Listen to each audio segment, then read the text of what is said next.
आधी रात गांव का एक आदमी बिरजू अपने खेतों से गुजर रहा था। इस बार फसल अच्छी हुई है। बस 1-2 दिन में जब फसल पक जाएगी तो इसे बेचकर और राजा को कर देने के बाद जो हिस्सा मेरे पास बचेगा उन पैसे को मैं अपनी बेटी की शादी में लगा दूंगा। तभी उस आदमी को किसी की आहट महसूस होती है, जैसे कोई तेज रफ्तार में उसकी ओर भागता हुआ आ रहा हो। अरे ये आवाज कैसी है? ऐसा लग रहा है जैसे सामने से कोई भागता हुआ मेरी ओर आ रहा है। बिरजू इससे पहले कुछ जान पाता, उस पर एक अजीब सा साया हमला कर देता है। बचाओ बचाओ। अगली सुबह खून में लथपथ बिरजू की लाश उसके खेतों में मिलती है। हे भगवान, ये क्या हो गया? हमारी तो दुनिया ही उजड़ गई। अब हम किसके सहारे जिएंगे? बहुत ही भला आदमी था, बेचारा ना जाने किसने इतनी बेरहमी से बिरजू की जान ले ली। अरे मेरे पति की तो किसी से दुश्मनी भी नहीं थी, वो तो खुद बैरी से दूर रहते थे। न जाने किसने अपनी भड़ास उतारी है इनकी जान लेकर। बिरजू की मौत की खबर पूरे गांव में फैल जाती है, लेकिन किसी को भी मालूम नहीं चलता कि आखिर उसकी जान किसने और क्यों ली है। अगले दिन एक और लाश गांव के चौराहे पर मिलती है, जिसकी पहचान करना बेहद ही मुश्किल था। राम राम, ये हमारे गांव में क्या हो रहा है? एक एक कर 3 दिनों में 3 मौत हो गई और अभी तक पता नहीं चल रहा कि आखिर ये सब कौन कर रहा है। मुझे तो लगा था कि कोई मेरे पति की जान का दुश्मन है, लेकिन अब ऐसा लग रहा है जैसे गांव में कोई अपवित्र आत्मा घुस गई हो, जो धीरे धीरे सभी गांव वालों पर हमला कर रही है। बहन जी, आप बिल्कुल सही कह रही हो। मुझे भी ऐसा लगता है कि हमारे गांव में किसी पापी आत्मा का वास है। क्या मालूम था किसने किया, क्यों किया? अब हम किसके सहारे रहेंगे, किसके सहारे जिएंगे? मेरी जवान बेटी की शादी कैसे होगी? हाय राम। बहन जी, आप चिंता मत कीजिए, भगवान सब ठीक कर देंगे। चर्चाओं का विषय जारी था ही, तभी वहाँ सेनापति अर्जुन आते हैं और हालात देखकर कहते हैं, ये सब क्या हो रहा है? यहाँ इतनी भीड़ क्यों जमा है? नमस्कार सेनापति जी, आपको नहीं मालूम 3 दिन से हमारे गांव में 3 रहस्यमयी मौत हुई और कातिल का अभी तक कोई पता नहीं चला। क्या इतना सब हो गया और अभी तक किसी ने राजमहल में हमें या महाराज को बताना भी नहीं समझा? आखिर क्यों? सेनापति जी, गांव में लगातार मौत होने की वजह से सभी गांव वाले बहुत चिंतित हैं। क्या मालूम कातिल कौन है और कब किस पर हमला कर दे। तुम उसकी फिक्र मत करो, हम कातिल का पता लगा लेंगे। उससे पहले हमें महाराज को ये पूरा वाक्य बताना होगा। सेनापति अवधेश बहुत ही जाबाज और ताकतवर सेनापति है। उन्होंने कहा है कि वो जरूर उस कातिल का पता लगा कर ही रहेंगे। हाँ, आपने सही कहा। दूसरी ओर राजा भीम प्रताप सिंह अपनी रानी ज्ञानवती के साथ राजसभा में बैठे थे। तभी वहाँ सेनापति अवधेश आते हैं और राजा भीम प्रताप सिंह से कहते हैं, राज, आज सुबह जब मैं राज्य का दौरा कर रहा था तो मुझे एक अजीबोगरीब घटना के बारे में मालूम हुआ। कैसी घटना? बताओ मुझे, क्या बात है सेनापति? महाराज, गांव वालों का कहना है गांव में कोई दुष्ट आत्मा का साया है जो गांव वालों की जान ले रही है। क्या कहा? गांव वालों की जान लेने वाला साया? जी महाराज, सुनने में आया है कि पिछले 3 दिनों से गांव में 3 लोगों की बेरहमी से हत्या हुई है, लेकिन ये किसने किया ये किसी को मालूम नहीं है। ये तो बहुत हैरान करने वाली बात है कि अभी तक गांव में 3 मौतें हो गई और कातिल के बारे में किसी को मालूम भी नहीं है। अब ये बुद्धि कैसे सुलझेगी? महाराज, मुझे तो ऐसा लगता है कि ये डाकू का काम है, जो लूटपाट करने के चक्कर में लोगों को मार रहे हैं, और हो सकता है कि एक दिन वो हमारे राजमहल पर भी हमला कर दे। नहीं महारानी, अगर ऐसा होता तो मरने वाले के घर पर हमला होता, कोई डाका या चोरी की शिकायत होती। लेकिन ऐसा कुछ भी नहीं हुआ, बल्कि बेरहमी से उनकी जान ले ली गई। सेनापति सही कह रहे हैं। अगर ये किसी चोर या डाकू का काम होता तो शायद जान के साथ माल की भी हानि होती, लेकिन ऐसा नहीं हुआ। ये किसी बहुत ही खतरनाक इंसान, आत्मा या जानवर, जिसका भी काम है उसे जल्द से जल्द हिरासत में लिया जाए और हमारे सामने पेश किया जाए। आप बेफिक्र रहे महाराज, मैं अगले 2 दिन में उस खूनी का पता लगा लूंगा। हमें तुम पर पूरा यकीन है। सेनापति अवधेश महल से बाहर आने के बाद कहता है, मुझे दाल में कुछ काला लग रहा है, सच का पता लगाना पड़ेगा। आधी रात सेनापति अवधेश अपने सैनिकों को पहरे पर लगा देता है। जब सैनिक पहरा दे रहे होते हैं तभी उनमें से एक सैनिक को किसी के कदमों की आवाज महसूस होती है। ये कैसी आवाज है? लगता है कोई यहाँ आ रहा है।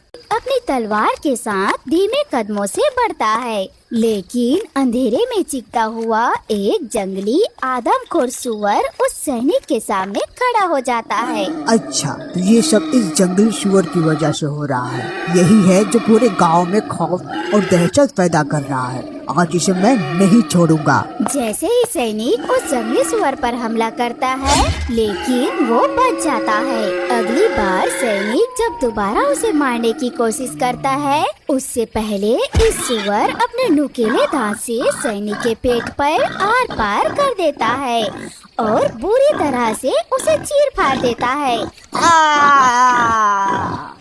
सैनिक की आवाज सुनकर वहाँ बाकी के सैनिक भी आ जाते हैं और सैनिक उस सुअर को मारने की कोशिश करते हैं, लेकिन मार नहीं पाते।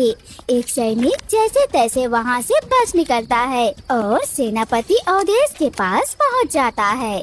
सेनापति अवधेश, सेनापति अवधेश, बाहर आ जल्दी।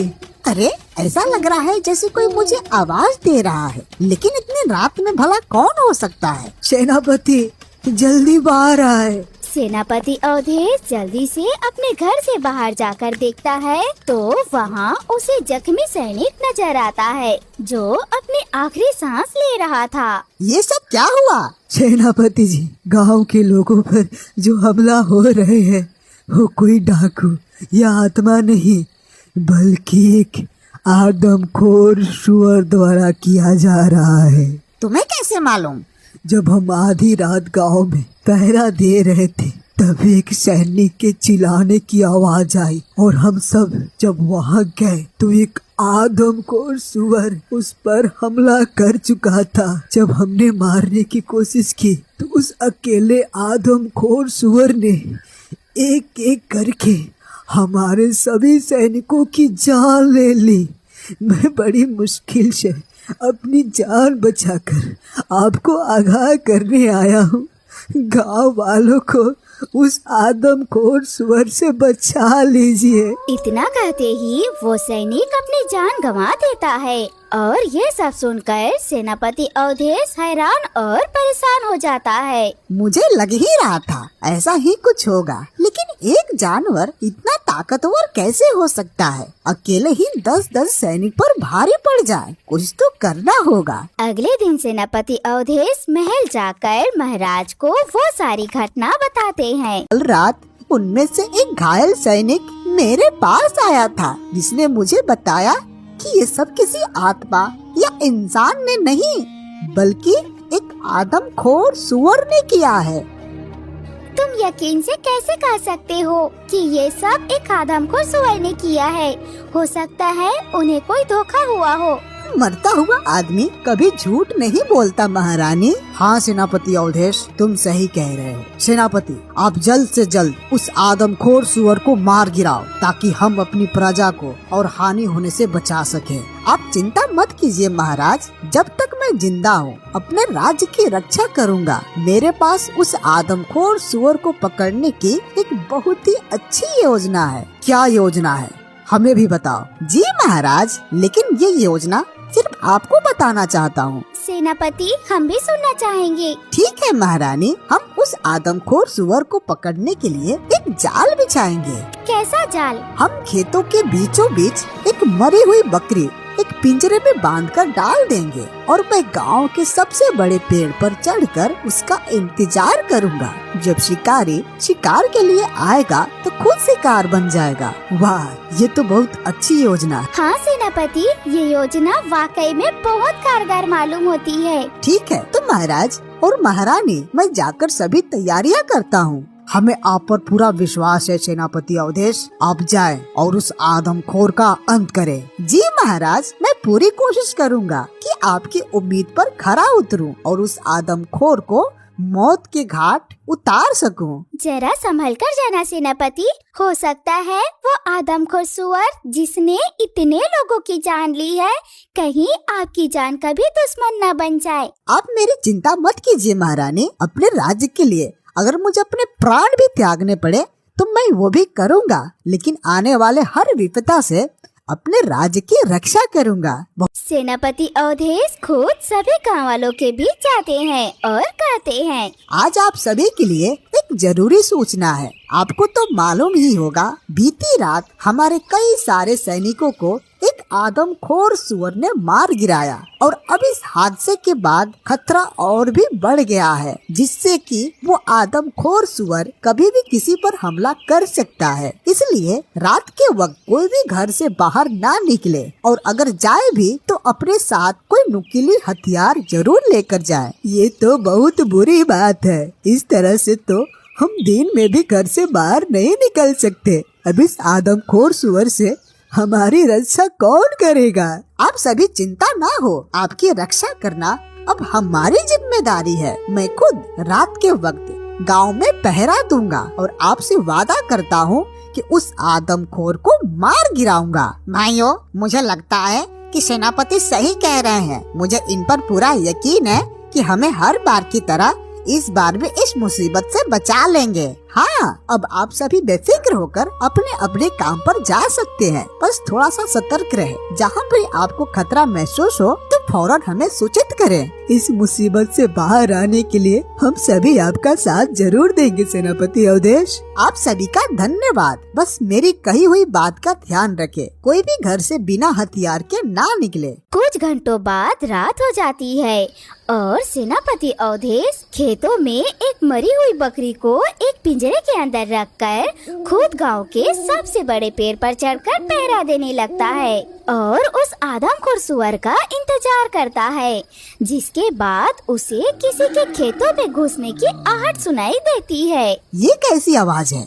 लगता है वो आदमखोर सुअर यहाँ आ चुका है। अब बस वो एक बार इस जाल में फंस जाए तो मजा आ जाएगा। कुछ ही देर में आहट बढ़ जाती है और वो आदमखोर सुअर उस पिंजरे के पास पहुँच जाता है, लेकिन वो उस पिंजरे में जाने के बजाय उस पेड़ पर अपने सींग से हमला करने लगता है। ये क्या हो रहा है? इस सुअर को तो उस पिंजरे पर हमला करना चाहिए था, तो इस पेड़ पर हमला क्यों कर रहा है? तभी वो सुअर और जोर से उस पेड़ पर हमला करता है, जिससे कि सेनापति अवधेश पेड़ के नीचे गिर जाता है और मौका देखकर वो सुअर अवधेश पर हमला कर देता है। लेकिन अवधेश उसके हमले से खुद को बचा लेता है और अपनी तलवार निकालकर उस आदमखोर सुअर के हाथ पर वार कर देता है, जिससे वो सुअर जख्मी हो जाता है और वापस भागने लगता है। अवधेश इससे पहले उसका पीछा करता वो सुअर अंधेरे में कहीं गायब हो चुका था और अवधेश हैरान रह जाता है। ये सब क्या था?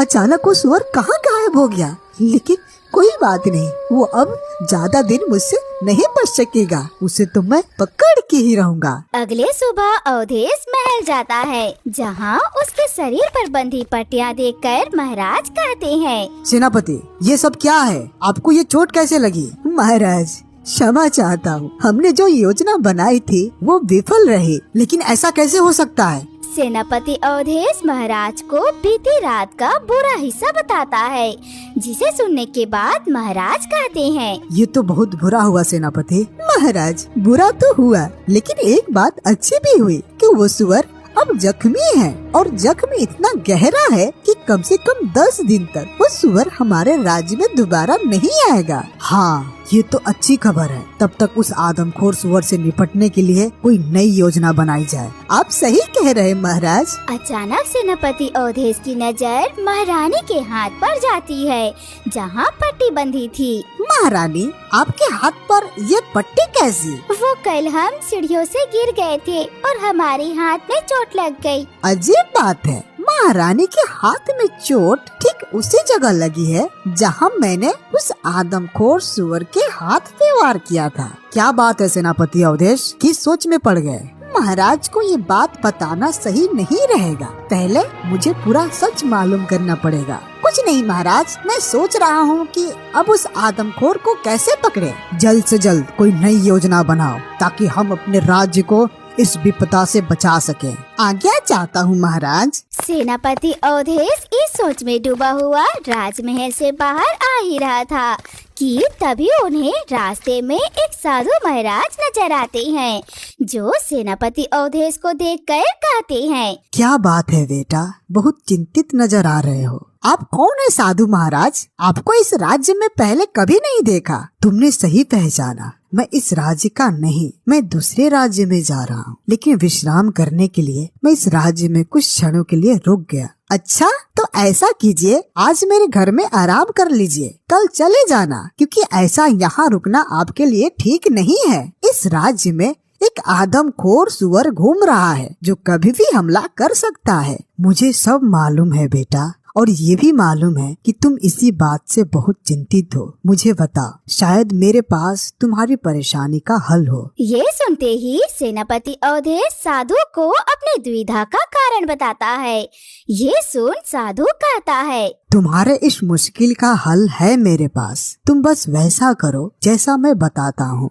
अगर ऐसा ही हुआ तो समझो इस मुश्किल का हल भी तुम्हें मिल गया। ठीक है, आप मुझे बताएं, मुझे क्या करना है? साधु महाराज सेनापति अवधेश को धीरे से कुछ बताते हैं। कुछ देर बाद रात हो जाती है। आधी रात को एक आदमी कंबल ओढ़े महल के अंदर चोरी छिपे दाखिल होता है, जो महारानी के कमरे में छुपकर कुछ देख रहा था। दूसरी ओर महारानी आईने के आगे खड़ी अपने हाथ पर बंधी वो पट्टी खोलती है। उफ, इसमें तो सच में बहुत दर्द हो रहा है। उस बेरहम ने इतनी जोर से वार किया कि जी चाहता है उसका खून पी जाऊं, लेकिन क्या करूं, मजबूर हूं।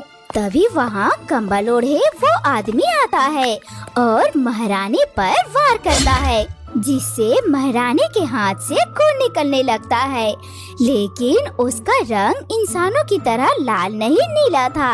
ये देख रानी उस आदमी का कंबल हटाती है तो वो कोई और नहीं बल्कि वो सेनापति अवधेश ही होता है। सेनापति, तुम्हारी ये हिम्मत कि तुमने हम पर हमला किया, राज्य की महारानी पर? जी नहीं, मैंने राज्य की महारानी पे नहीं बल्कि उस आदमखोर सुअर पर हमला किया जो धीरे धीरे हमारी प्रजा को अपना शिकार बना रहा है। तुम मुझ पर इल्जाम लगा रहे हो? झूठ मत बोलिए महारानी, मुझे आपकी पूरी सच्चाई पता चल चुकी है। असल में आप शैतान की पूजा करती हैं और सदा जवान रहने के लिए आपने शैतान का सहारा लिया और काली शक्तियों के जरिए आप खुद को एक आदमखोर सुअर में बदल लेती हो और मासूम लोगों का शिकार करती हो। ये झूठ है। क्या सच है क्या झूठ, वो मुझे मालूम है, बस महाराज को इसके बारे में बताना बाकी है। ठीक है, अगर तुमको हमारा साथ पता चल ही गया है तो हमारे लिए अच्छा ही है। कम से कम अब हमें तुमसे डरने की जरूरत नहीं है और हम तुम्हें आराम से खत्म कर सकते हैं और किसी को कानों कान खबर नहीं होगी। सबको यही लगेगा कि तुम्हें भी आदमखोर सुअर ने मारा है। सपने बहुत देखती हो आप महारानी। तुम्हारी मौत तुम्हारे सामने है और तुम हंस रहे हो। मूर्खी यही पहचान होती है कि वो बिना कुछ सोचे समझे अपना भेद खोल देता है। लगता है अपनी मौत को सामने देखकर तुम्हारा दिमाग खराब हो गया है। ठीक है, अब मैं ज्यादा वक्त बर्बाद किए बिना सारा खेल अभी खत्म कर देती हूँ। इतना कहकर रानी अपने असली रूप में आ जाती है और खतरनाक सुअर बन जाती है। जैसे ही वो सेनापति अवधेश पर हमला करने वाली होती है तो तो चारों ओर से तीर की बौछार होने लगती है और उस आदमखोर सुअर को छल्ले छल्ले कर देती है। तभी वहाँ बाकी सैनिक और महाराज भी आ जाते हैं। महाराज, ये रहा आपका आदमखोर सुअर। हमें तो यकीन नहीं हो रहा कि रानी ही वो आदमखोर सुअर है। ये सब कैसे हो सकता है? जी महाराज, मैं चाहता तो आपको इनकी सच्चाई पहले ही बता देता। जब मैंने इनके हाथ के जख्म को देखा था, वो ठीक वही जख्म था जैसे मैंने आदमखोर के हाथ पर वार करते वक्त किया था। और उस आदमखोर को पकड़ने की योजना में बार बार महारानी की दखल अंदाजी से भी मुझे इन पर शक हुआ था। तुम सही कह रहे हो सेनापति। अब क्या किया जाए महाराज? दोषी आपके सामने है और अब आप जो मर्जी इसके साथ करें, हम आपको नहीं रोकेंगे। तभी महारानी दोबारा से अपने इंसानी रूप में आ जाती है। हमें माफ कर दीजिए महाराज, हमने सदा जवान रहने की लालसा में मासूम लोगों की जान ली, शैतान की पूजा की। हम मौत के ही हकदार हैं। हमें आपसे ये उम्मीद नहीं थी रानी। आपने पूरे राज्य के सामने हमारा सर झुका दिया। हमें माफ कर दीजिए महाराज। शायद अब महारानी नहीं रही। हम क्या करें सेनापति अवधेश? हम इस मामले को कैसे सुलझाएं? अगर ये बात पूरे राज्य में पता चल गई तो आप उसकी फिक्र मत कीजिए। हम राज्य में ये अफवाह फैला देंगे कि आदमखोर सुअर ने महारानी पर हमला कर दिया और उससे लड़ते लड़ते महारानी ने अपनी जान तो गंवाई, साथ ही उस आदमखोर को भी खत्म कर दिया। सेनापति अवधेश की बात मानकर महाराज ऐसे ही अफवाह पूरे राज्य में फैला देते हैं। सभी गांव वाले ध्यान से सुने। कल रात आदमखोर सुअर ने महारानी पर हमला कर दिया। महारानी ने उस आदमखोर सुअर को मार गिराया, लेकिन इस हमले में महारानी ने अपनी जान गंवा दी। हे भगवान, यानी हमारी महारानी अब नहीं रही। जी, आपने सही कहा। हमारी महारानी भगवान को प्यारी हो गई, लेकिन उनके साहस और बलिदान को हम सदा याद रखेंगे और उनकी याद में हर साल शोक व्यक्त करेंगे। महारानी ने उस आदमखोर से हमारी रक्षा के लिए अपनी जान की बाजी लगा दी। सच में महारानी किसी देवी से कम नहीं थी। महारानी की जय हो, महारानी की जय हो। सभी गांव वाले रानी को देवी समझकर उसे याद करते हैं, लेकिन किसी को भी महारानी और आदमखोर सुअर का सच नहीं मालूम पड़ता और आदमखोर सुअर और महारानी का राज ही रहता है और राज्य में फिर से शांति बहाल हो जाती है। ओम भीम क्लीम चामुंडाय भट स्वाहा। ओम भीम क्लीम चामुंडाय भट स्वाहा। ओम भीम क्लीम चामुंडाय भट स्वाहा। तपस्वी मंत्र पढ़ते आसना में विलीन हो जाते हैं और वो सब पाताल लोक में राजकुमारी के पास पहुंच जाते हैं। पुत्री, अब मैं आ गया हूँ, तुम्हें कुछ नहीं होने दूंगा। पिताजी, आप यहाँ से चले जाइए, नहीं तो ये राक्षस आपको भी नहीं छोड़ेंगे। ये बहुत खतरनाक है, आप यहाँ से चले जाइए। नहीं पुत्री, इस बार हम उनका अंत करने आए हैं, तुम घबराओ नहीं। राजा ये कहकर जैसे ही राजकुमारी को खोलते हैं, वैसे ही राक्षस और राक्षसनी प्रकट हो जाती हैं। अरे वाह, आज तो हमें बहुत सारी ताकतें एक साथ मिलने वाली है।